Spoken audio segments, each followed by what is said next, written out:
اس گہری گفتگو میں خوش آمدید۔ آج ہم ایک ایسی کتاب کے بنیادی خیالات میں اتر رہے ہیں جس نے دنیا بھر میں لاکھوں لوگوں کو متاثر کیا ہے۔ ایک اور ٹولی کی دی پاور آف ناؤ، یعنی حال کی طاقت۔ ہمارے پاس آپ جانتے ہیں اس کی انگریزی اور اردو خلاصے موجود ہیں۔ جی بالکل، اور ان خلاصوں کو سامنے رکھتے ہوئے ہمارا مقصد آج یہ سمجھنا ہے کہ یہ کتاب ہمیں سکھاتی کیا ہے، مطلب یہ کیسے ہمیں لمحے موجود میں جینے، ذہن کے شور سے، اس مسلسل چلنے والی کامنٹری سے نکل کر سکون پانے اور شاید ایک گہری روحانی بیداری تک پہنچنے میں مدد دے سکتی ہے۔ صحیح۔ تو چلیں ان خیالات کی تہوں میں اترتے ہیں، ہے نا؟ ٹھیک ہے، تو پہلا اور شاید سب سے بنیادی خیال جس پر یہ پوری کتاب کھڑی ہے وہ یہ ہے کہ صرف ابھی یعنی موجودہ لمحہ ہی وہی حقیقی ہے۔ ماضی چلا گیا، مستقبل ابھی آیا نہیں۔ یہ سننے میں تو بہت سادہ لگتا ہے، شاید اتنا سادہ کہ بندہ کہے ہاں پتہ ہے، لیکن ان خلاصوں کے مطابق اس سادہ سی بات کے پیچھے گہرے معنی ہیں۔ آپ نے بالکل ٹھیک کہا، یہ سادگی ہی اس کی اصل طاقت ہے۔ اردو خلاصے میں دیکھیں کتنا واضح لکھا ہے، زندگی کا اصل وجود صرف موجودہ لمحہ ہے۔ جی۔ اور انگریزی خلاصہ بھی یہی کہتا ہے کہ ماضی اور مستقبل وہ حقیقت نہیں ہے جس میں ہم جی رہے ہیں، وہ ہمارے ذہن کی بنائی ہوئی چیزیں ہیں، یوں سمجھیں کہ ذہنی تعمیرات ہیں، کنسٹرکٹس آف دا مائنڈ۔ اچھا۔ اس کا اصل مطلب یہ نکلتا ہے کہ ہماری زیادہ تر جذباتی تکلیف، پریشانی، پچھتاوے یا پھر مستقبل کے خوف وہ اس لمحے کی حقیقت نہیں ہوتے۔ وہ یا تو ماضی کی یادوں اور ان سے جڑی کہانیوں کا نتیجہ ہوتے ہیں یا پھر مستقبل کے بارے میں ہمارے اندازوں اور خدشات کا۔ یعنی ہم اصل میں اس لمحے میں نہیں جی رہے ہوتے بلکہ اپنے ذہن کی بنائی ہوئی ایک فلم میں۔ بالکل، آپ نے صحیح پکڑا۔ ہم یا تو ماضی کی ری پلے دیکھ رہے ہوتے ہیں بار بار یا مستقبل کی ٹریلر۔ ٹولے کہتے ہیں کہ جب ہم اس بات کو گہرائی سے سمجھ لیتے ہیں کہ یہ صرف خیالات ہیں، کہانیاں ہیں، تو ان سے پیدا ہونے والی جذباتی تکلیف کی گرفت ہم پر کمزور پڑ جاتی ہے۔ گرفت کمزور پڑ جاتی ہے۔ جی، کیونکہ زندگی کا اصل تجربہ، جینے کا اصل مقام وہ صرف ابھی ہے۔ یہ خیال ہمیں دعوت دیتا ہے کہ ہم اپنی توجہ اس ذہنی بھاگ دوڑ سے ہٹا کر اس لمحے کی اصل حقیقت پر لائیں۔ یہ واقعی یہ تو سوچنے پہ مجبور کرتا ہے، اگر ماضی اور مستقبل ذہن کی کہانیاں ہیں تو پھر یہ خیال کہ آپ اپنے ذہن نہیں ہیں جو کتاب میں بار بار آتا ہے وہ تو اور بھی اہم ہو جاتا ہے۔ بالکل۔ خلاصے بتاتے ہیں کہ ہم وہ شعور ہیں جو اپنے خیالات کو دیکھتا ہے، لیکن یہ سمجھنا اتنا آسان نہیں لگتا کیونکہ ہمارے خیالات ہی تو ہمیں ہم محسوس کراتے ہیں۔ یہ آنا یعنی ایگو کیا چیز ہے جس کا ذکر دونوں خلاصوں میں ہے، اور یہ ہمیں اپنی اصل ذات اس دیکھنے والے شعور سے کیسے دور رکھتی ہے؟ آپ کا سوال بہت اہم ہے کیونکہ انا کا تصور اس کتاب کے بالکل مرکز میں ہے۔ اردو خلاصہ کہتا ہے، ہم اکثر اپنے خیالات کو اپنی پہچان سمجھ لیتے ہیں، یہی چیز انا کہلاتی ہے۔ بنانے کا نام ہے جو مستقل نہیں ہے، جو بدلتی رہتی ہیں، جیسے ہمارے خیالات، ہمارے جذبات، ہماری یادیں۔ اچھا۔ معاشرے میں ہمارے کردار، ڈاکٹر، استاد، ماں، باپ، ہماری ملکیت، ہماری کامیابیاں، ہماری ناکامیاں، یہ سب مل کر ایک میں کی کہانی بناتے ہیں، ایک فرضی ذات جو ذہن نے خود تخلیق کی ہے۔ تو یہ ایک طرح کا ذہنی کردار ہے جو ہم سب ادا کر رہے ہوتے ہیں لاشعوری طور پر۔ بالکل بالکل ایسے، اور مسئلہ تب ہوتا ہے جب ہم اس کردار کو ہی اپنی اصل حقیقت سمجھ بیٹھتے ہیں۔ کتاب کہتی ہے کہ حقیقی آزادی یا روحانی بیداری تب شروع ہوتی ہے جب ہم اس کردار سے، اس ذہنی شور سے ایک قدم پیچھے ہٹتے ہیں۔ جی، جب ہم اپنے خیالات اور جذبات کو آتے جاتے دیکھتے ہیں، بغیر ان میں الجھے، بغیر ان پر اچھا یا برا کا لیبل لگائے، بغیر یہ کہے کہ یہ میں ہوں۔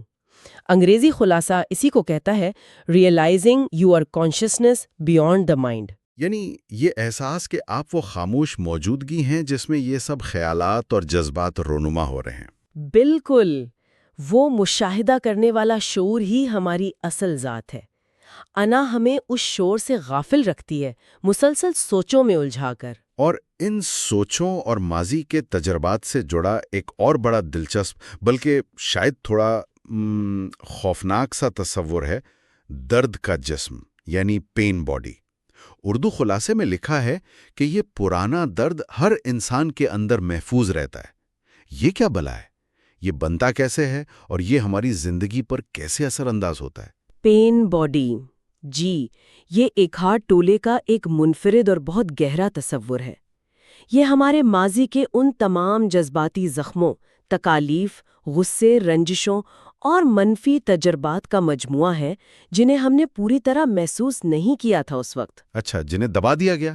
جی، جنہیں ہم نے دبا دیا یا نظر انداز کر دیا۔ یہ نامکمل تجربات ہماری توانائی کے نظام میں ایک طرح سے جم جاتے ہیں، اکٹھے ہو جاتے ہیں۔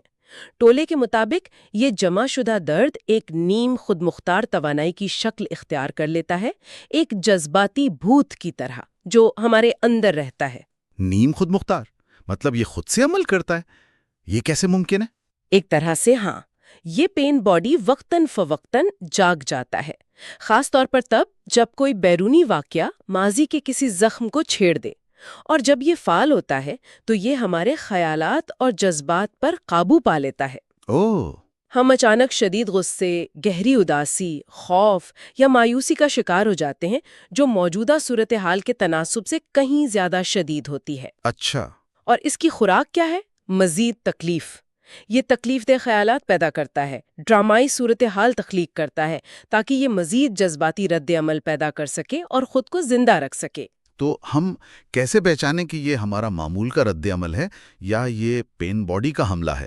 اور خلاصے اس سے نپٹنے کا کیا طریقہ بتاتے ہیں؟ پہچاننے کی کلید شدت اور غیر متناسب رد عمل میں ہے۔ اگر آپ کا جذباتی رد عمل صورتحال کے لحاظ سے بہت زیادہ شدت ہے یا آپ ایک ہی طرح کے منفی جذباتی پیٹرن میں بار بار پھنستے ہیں تو یہ پین باڈی کی کارستانی ہو سکتی ہے۔ ٹھیک ہے۔ اس سے نمٹنے کا راستہ، جیسا کہ انگریزی خلاصہ کہتا ہے، observing this pain without resistance can dissolve it، یعنی اسے لڑنا نہیں، اسے دبانا نہیں، اس سے بھاگنا نہیں، مزاحمت نہیں کرنی۔ جی نہیں، بالکل نہیں، بلکہ جب یہ اٹھے تو اسے پوری آگاہی کے ساتھ محسوس کرنا ہے، اس کے ساتھ موجود رہنا ہے، بغیر اس کی کہانی میں الجھے، بغیر خود کو اس درد سے آئیڈینٹیفائی کیے۔ یہ ایسا ہے جیسے آپ اندھیرے میں روشنی لے آئیں۔ آپ کی آگاہی کی روشنی میں پین باڈی کی توانائی تحلیل ہونے لگتی ہے، کیونکہ اب اسے آپ کے لاشعوری رد عمل سے خوراک نہیں مل رہی۔ یعنی یہاں بھی حل مزاحمت میں نہیں بلکہ مشاہدے اور قبولیت میں ہے، جو ہمیں سیدھا موجودگی یعنی پریزنس کی طاقت کی طرف لے جاتا ہے۔ خلاصہ کہتے ہیں کہ مکمل طور پر حال میں رہنا ہی اصل سکون اور آزادی ہے۔ یہ تو سننے میں بہت اچھا لگتا ہے، لیکن عملی طور پر مطلب روزمرہ زندگی میں اس موجودگی کی حالت کو پایا کیسے جائے؟ کیا خلاصہ کچھ ٹھوس مشقیں یا طریقے بتاتے ہیں؟ بالکل، موجودگی ہی اس کتاب کا عملی نچوڑ ہے۔ یہ وہ حالت ہے جہاں ذہن کا شور تھم جاتا ہے اور آپ زندگی کو براہ راست بغیر ذہنی فلٹرز کے تجربہ کرتے ہیں۔ اردو خلاصہ کہتا ہے، جب انسان پوری طرح موجود لمحے میں ہوتا ہے تو اندرونی سکون حاصل ہوتا ہے۔ اندرونی سکون؟ جی، اس حالت تک پہنچنے کے لیے کئی عملی طریقے بتائے گئے ہیں۔ ایک بہت طاقتور مشق جس کا ذکر انگریزی خلاصے میں بھی ہے، وہ ہے خود سے یہ سوال پوچھنا، میرا اگلا خیال کیا ہوگا؟ What will my next thought be؟ اچھا۔ جب آپ پوری توجہ سے اپنے اگلے خیال کا انتظار کرتے ہیں تو اکثر ذہن میں ایک خاموشی چھا جاتی ہے، ایک وقفہ آ جاتا ہے، خیالات کا سلسلہ رک جاتا ہے اور اس وقفے میں آپ کو موجودگی کا ذائقہ ملتا ہے۔ یہ تو بڑی دلچسپ ٹیکنیک ہے۔ کیا اور بھی طریقے ہیں؟ مطلب یہ تو ایک لمحے کے لیے ہوا۔ ہاں، کئی ہیں۔ ایک اور بنیادی مشق اپنے خیالات اور جذبات کو بغیر کسی تنقید یا فیصلے کے صرف ایک غیر جانبدار شاہد کی طرح دیکھنا ہے، جیسا ہم نے انا کے حوالے سے بات کی تھی۔ جی۔ ایک اور بہت اہم طریقہ اپنی توجہ کو اپنی سانس کی آمد و رفت پر مرکوز کرنا ہے۔ سانس وہ تو ہمیشہ حال میں ہوتی ہے نا؟ صحیح۔ جب آپ اپنی سانس پر توجہ دیتے ہیں تو آپ خود بخود اپنے ذہن کی کہانیوں سے نکل کر موجودہ لمحے میں آ جاتے ہیں۔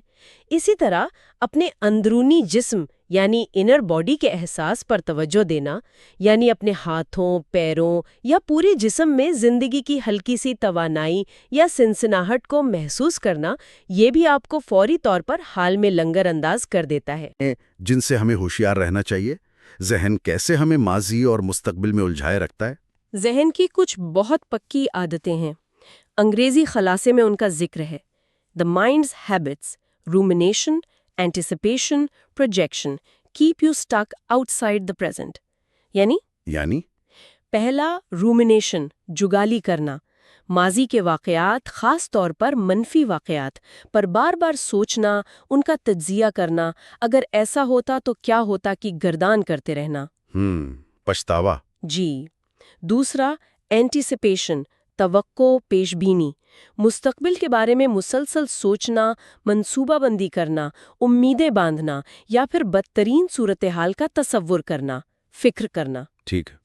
اور تیسرا پروجیکشن، عکس اندازی، اپنے ماضی کے تجربات، تعصبات اور یقین کی بنیاد پر حال کو دیکھنا اور اس پر لیبل لگانا، بجائے اس کے کہ اسے جیسا ہے ویسا دیکھا جائے۔ اچھا۔ یہ عادتیں ہمیں مسلسل حال سے باہر رکھتی ہیں۔ اردو خلاصہ بھی یہی کہتا ہے کہ دماغ ہمیں بار بار ماضی کے قصے یا مستقبل کی فکر میں الجھاتا ہے۔ تو ان عادتوں کا توڑ کیا ہے؟ کیا صرف یہ مشقیں کافی ہیں یا روزمرہ زندگی میں بھی کچھ تبدیلیاں لانی ہوں گی؟ مشقیں تو بنیاد فراہم کرتی ہیں، لیکن روزمرہ زندگی میں بھی آگاہی لانا بہت ضروری ہے۔ کتاب کچھ عملی تجویز دیتی ہے، جیسے اپنی زندگی کی رفتار کو تھوڑا کم کریں، سلو ڈاؤن۔ جی، ایک وقت میں ایک ہی کام پر توجہ دیں، اوائڈ ملٹی ٹاسکنگ، کیونکہ ملٹی ٹاسکنگ ذہن کو بکھیر دیتی ہے۔ جب آپ کوئی کام کر رہے ہوں، چاہے وہ برتن دھونا ہی کیوں نہ ہو، پوری توجہ سے کریں۔ اپنی حواس خمسہ کا استعمال کریں، پانی کی آواز سنیں، صابن کی خوشبو محسوس کریں، برتنوں کی سطح کو چھوئیں۔ واہ! اور جیسا پہلے ذکر ہوا، اپنی توجہ بار بار اپنے اندرونی جسم کے احساس اور اپنی سانس پر لائیں۔ یہ چھوٹے چھوٹے عمل ہمیں ذہن کے بنائے ہوئے جال سے نکال کر حال کی زندہ حقیقت سے جوڑتے ہیں۔ یہ بات بھی بہت اہم ہے کہ کتاب صرف خوشی کی بات نہیں کرتی، بلکہ ایک گہرے سکون، پیس کی بات کرتی ہے، جو خوشی اور غم کے اتار چڑھاؤ سے ماورا ہے۔ یہ عام خوشی سے کیسے مختلف ہے، اور اس موجودگی اور سکون کا ہمارے رشتوں پر کیا اثر پڑتا ہے؟ یہ فرق بہت کلیدی ہے۔ عام طور پر جسے ہم خوشی کہتے ہیں نا، وہ اکثر بیرونی حالات پر منحصر ہوتی ہے۔ جی۔ کچھ اچھا مل گیا، کوئی کامیابی ملی تو ہم خوش ہو گئے، حالات بدلے تو خوشی غائب۔ یہ ایک طرح کی لہر ہے جو آتی جاتی رہتی ہے۔ لیکن ٹولے جس اندرونی سکون کی بات کرتے ہیں وہ حالات پر منحصر نہیں ہوتا۔ جیسا کہ انگریزی خلاصہ کہتا ہے، یہ روٹڈ ان پریزنس ہے، یہ موجودگی کی حالت سے پیدا ہوتا ہے۔ موجودگی سے؟ جی، یہ اس گہرے احساس سے جنم لیتا ہے کہ آپ کی اصل ذات، آپ کا شعور، زندگی کے بدلتے ہوئے حالات سے متاثر نہیں ہوتا۔ یہ وہ سکون ہے جو طوفان کے مرکز میں ہوتا ہے۔ یہ خوشی اور غم دونوں کے نیچے ایک مستقل پرت کی طرح موجود رہتا ہے۔ اور رشتوں کے حوالے سے، اگر ایک شخص موجودگی میں ہے اور دوسرا نہیں، تو کیا ہوتا ہے؟ رشتے انا کے لیے ایک بڑا میدان ہوتے ہیں۔ جب لوگ انا کے ذریعے ایک دوسرے سے تعلق قائم کرتے ہیں تو وہ اکثر ایک دوسرے سے اپنی ضرورتیں پوری کرنے، اپنی شناخت مضبوط کرنے یا ماضی کے زخموں کو بھرنے کی توقع رکھتے ہیں۔ اس سے ڈرامہ، الزام تراشی اور مایوسی پیدا ہوتی ہے۔ لیکن جیسا کہ اردو خلاصہ کہتا ہے، جب دونوں فریق موجود لمحے میں جیتے ہیں تو رشتے مضبوط اور حقیقی بن جاتے ہیں۔ اچھا۔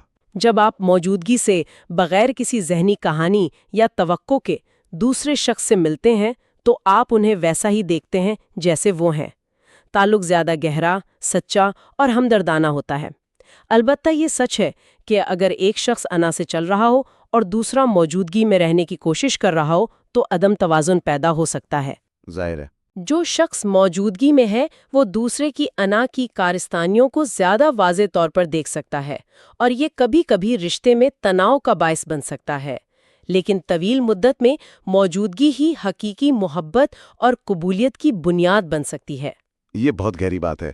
آخر میں دو اور تصورات جن کا ذکر خلاصوں میں ہے، انٹرنل جسم کا شعور اور سرپردگی۔ انٹرنل جسم سے کیا مراد ہے؟ کیا یہ صرف جسمانی احساسات ہیں؟ اور سرپردگی، یہ لفظ سن کر اکثر لوگ سمجھتے ہیں کہ اس کا مطلب ہار مان لینا، بے بس ہو جانا ہے۔ کیا ایسا ہے؟ انٹرنل جسم کا شعور یہ صرف پٹھوں یا ہڈیوں کو محسوس کرنا نہیں ہے، یہ اس سے زیادہ لطیف ہے۔ یہ اپنے پورے جسم کے اندر زندگی کی ایک ہلکی سی توانائی، ایک زندہ موجودگی کو محسوس کرنا ہے۔ شاید یہ ہاتھوں یا پیروں میں ہلکی سی سنسناہٹ یا گرمی کے طور پر محسوس ہو۔ اچھا۔ جیسا کہ انگریزی خلاصہ کہتا ہے، یہ ہمیں حال میں لنگر انداز کرتا ہے۔ یہ توجہ کو سر کی سوچوں سے نکال کر جسم کی ٹھوس زندہ حقیقت میں لے آتا ہے۔ یہ موجودگی میں رہنے کا ایک بہت ہی طاقتور ذریعہ ہے۔ اور سپردگی؟ یہ ہار ماننا نہیں تو پھر کیا ہے؟ سپردگی یہ شاید اس کتاب کا سب سے زیادہ غلط سمجھا جانے والا تصور ہے۔ اردو خلاصہ اسے بہت خوبصورتی سے واضح کرتا ہے۔ سپردگی کا مطلب ہار ماننا نہیں، بلکہ لمحہ موجود کو دل سے قبول کرنا ہے۔ دل سے قبول کرنا؟ جی، اس کا مطلب ہے کہ اس لمحے میں جو کچھ بھی ہو رہا ہے، چاہے وہ خوشگوار ہو یا ناگوار، اس کے خلاف اندرونی مزاحمت چھوڑ دینا۔ یہ کہنا کہ ٹھیک ہے، ابھی یہ ہے، یہ ذہنی طور پر لڑنا بند کر دینا ہے۔ لیکن اس کا مطلب یہ تو نہیں کہ بس ہاتھ پر ہاتھ دھرے بیٹھ جائیں۔ بالکل نہیں۔ اس کا مطلب ہرگز یہ نہیں کہ آپ بیرونی حالات کو بدلنے کے لیے عمل نہیں کر سکتے۔ آپ بالکل کر سکتے ہیں، لیکن سپردگی کا مطلب ہے کہ آپ پہلے اندرونی طور پر اس لمحے کی حقیقت کو تسلیم کرتے ہیں، اسے قبول کرتے ہیں۔ اس اندرونی قبولیت سے مزاحمت ختم ہوتی ہے، اور زیادہ تر ہماری تکلیف کی جڑ یہی اندرونی مزاحمت ہوتی ہے۔ صحیح۔ جب مزاحمت ختم ہوتی ہے تو سکون پیدا ہوتا ہے، اور اکثر عمل کرنے کی حکمت اور صحیح راستہ بھی زیادہ واضح ہو جاتا ہے۔ یہ کمزوری نہیں، بلکہ حقیقی طاقت کی نشانی ہے۔ یہ واقعی یہ زندگی کو ایک بالکل مختلف انداز سے دیکھنے کی دعوت ہے، اور ظاہر ہے جیسا کہ خلاصوں میں قارئین کے تاثرات سے بھی ظاہر ہوتا ہے، ان خیالات نے لوگوں کی زندگیوں پر بہت حقیقی اور عملی اثر ڈالا ہے۔ ایک قاری کا تجربہ جس کا ذکر انگریزی خلاصے میں ہے، قابل غور ہے۔ یہ ان چند کتابوں میں سے ہے جنہوں نے میری زندگی پر دیر پا اثر ڈالا۔ جی، کام پر ایسے لمحات آئے جب میں اپنے رد عمل، رویے اور چیزوں سے نمٹنے کی صلاحیت میں واضح فرق دیکھ سکتا تھا۔ یہ صرف تھیوری نہیں، یہ عملی تبدیلی ہے۔ بالکل، یہ اس بات کا ثبوت ہے کہ یہ خیالات محض فلسفہ نہیں، بلکہ ایک قابل عمل راستہ پیش کرتے ہیں۔ اور ایک اور قاری نے، جیسا انگریزی خلاصے میں بیان ہوا، اس نقطے پر زور دیا کہ یہ کتاب خاص طور پر ان لوگوں کے لیے مددگار ہے جو ماضی پر پچھتانے یا مستقبل کی فکر کرنے کی عادت میں مبتلا ہیں۔ یہ سمجھنے میں مدد دیتی ہے کہ یہ ضرورت سے زیادہ سوچنا کتنا بے فائدہ ہے اور اس چکر کو کیسے توڑا جا سکتا ہے۔ تو اگر ہم ان تمام باتوں کا خلاصہ کریں جو ان سورسز سے سامنے آئی ہیں، تو ایک ہارٹ ٹولے کا مرکزی پیغام بہت واضح ہے۔ حقیقی زندگی، حقیقی سکون اور حقیقی آزادی صرف اور صرف ابھی میں پائی جاتی ہے۔ جیسا اردو خلاصہ کہتا ہے، زندگی اور سکون صرف ابھی میں ہے۔ صرف ابھی میں۔ جی، اپنے ذہن کی کارستانیوں اور انا کے کردار کو سمجھ کر، اپنے اندر جمع شدہ پرانے درد، پین باڈی کا بغیر مزاحمت مشاہدہ کر کے، اور ہر لمحے کو جیسا بھی وہ ہے مکمل طور پر قبول، سرنڈر کر کے، ہم ایک ایسی گہری اندرونی تبدیلی کا تجربہ کر سکتے ہیں جو ہماری زندگی کے ہر پہلو کو بدل سکتی ہے۔ واہ! انگریزی خلاصہ بھی یہی نتیجہ اخذ کرتا ہے کہ ذہن سازی، مائنڈفلنس، خود شناسی، سیلف آبزرویشن اور سپردگی، سرنڈر کے ذریعے ہی ہم اندرونی سکون اور اپنے حقیقی وجود تک رسائی حاصل کر سکتے ہیں۔ آج ہم نے حال کی طاقت کے چند انتہائی اہم اور گہرے تصورات پر ان خلاصوں کی روشنی میں بات کی۔ یہ خیالات ہمیں چیلنج کرتے ہیں کہ ہم اپنی زندگی، اپنے ذہن کے کام کرنے کے انداز اور اپنے تجربات کو ایک بالکل نئی نظر سے دیکھیں۔ یقیناً یہ اپنی ذات کے مرکز کی طرف ذہن کے شور سے پرے ایک سفر کی دعوت ہے۔ اور اس گفتگو کے اختتام پر ایک سوال جو شاید ہم سب کو اپنے ساتھ لے کر جانا چاہیے، اگر ہم میں سے زیادہ لوگ واقعی اپنے خیالات سے اپنی شناخت ختم کر دیں، انا کی گرفت سے آزاد ہو جائیں اور لمحے موجود میں جینا سیکھ لیں، تو ہمارے آپسی تعلقات کیسے ہوں گے؟ ہمارے کام کرنے کی جگہوں کا ماحول کیسا ہوگا؟